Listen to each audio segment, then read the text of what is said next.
Okay, so this is something that when I'm talking to people comes up quite a lot. So, I mean, it mainly comes up when I'm talking about the gym or exercise, for example, but you can relate it to many other different things in your life. However, what normally happens in this conversation is it gets to the point where someone will say to me, yeah, but it's okay for you because you really enjoy it.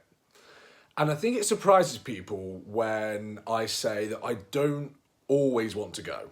Now, don't get me wrong, I do really enjoy going to the gym. Well, I enjoy being at the gym because I really enjoy pushing myself. And I really do enjoy being at the gym, doing things in the gym. However, I don't always want to go. And again, I think that surprises people when I tell people that. Because the truth is, I go to the gym 4 times a week. And I always go straight from work. But I can guarantee that at least once a week, I will finish work and I'll think to myself, do I really want to go to the gym? Could just go home, could sit at home, watch Netflix. One day, missing one session, is it really going to impede my progress? No, definitely not. I could skip today. But I go anyway. And I think I've developed that habit and that skill of doing it. Because what I do is I almost like make a deal with myself. So I say to myself, right, I acknowledge the fact that I probably don't really want to go today. But what I'm going to do is I'm going to go anyway. And I say to myself, right, go to the gym, get warmed up, and if you want to go home, go home. And I think this works really well because I think it takes the pressure off myself, so I'm not forcing myself to go. So I don't get there and spend the whole session sulking because I'm like, oh God, I don't want to be here. I could just be sat at home now. And on the flip side, I don't feel guilty. So, if you know what I mean. So I don't feel like I've guilted myself into it almost. But I've also given myself permission to go if I want to. So I think it takes that pressure and that guilt away. And I've been using this for so long now, longer than I can remember, year and a half. And I can tell you I've never gone home, ever. And I think if I didn't do this, there would be a lot of the times where I wouldn't go to the gym. But I do, and I go there and I do it every single time.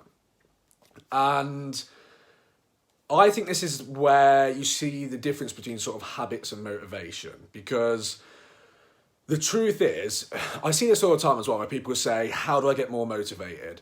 I just can't get motivated. And they're waiting around for motivation before they do things. And the thing with motivation is it's great, it's amazing, but it's fickle. If you have it, fantastic, use it. But I can guarantee that the majority of the time you will not want to do the things that you know you should do. And that is just the reality of it. You're always going to be more motivated to go and lie on the sofa and watch Netflix than you are to go and bust a nut at the gym.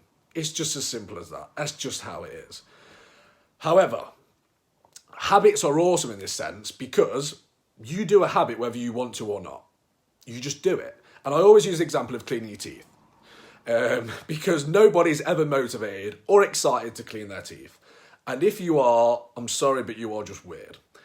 But we do it anyway because it's a habit. And you can use this to develop habits in your own life. And this is exactly what I've done with the gym. Me going to the gym, for me, is a habit. I do it without even thinking sometimes.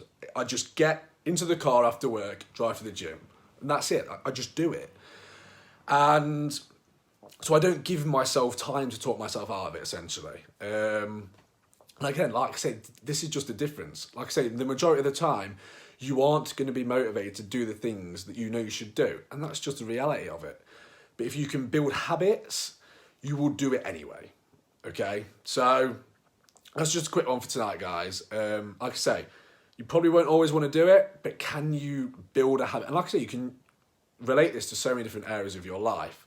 And I'm going to talk about in another video, in the next video, is if this isn't enough for you, for example, I use a quick rule as well. It's called the 5-second rule, and it's not just for picking food up off the floor and eating it, but it's a great one for, I guess you could say, getting more motivation and motivating yourself to do things when you don't want to. So you can look out for that one as well. But hopefully you got some value from this one tonight. If you did, please feel free to like, comment and share because I do always appreciate it.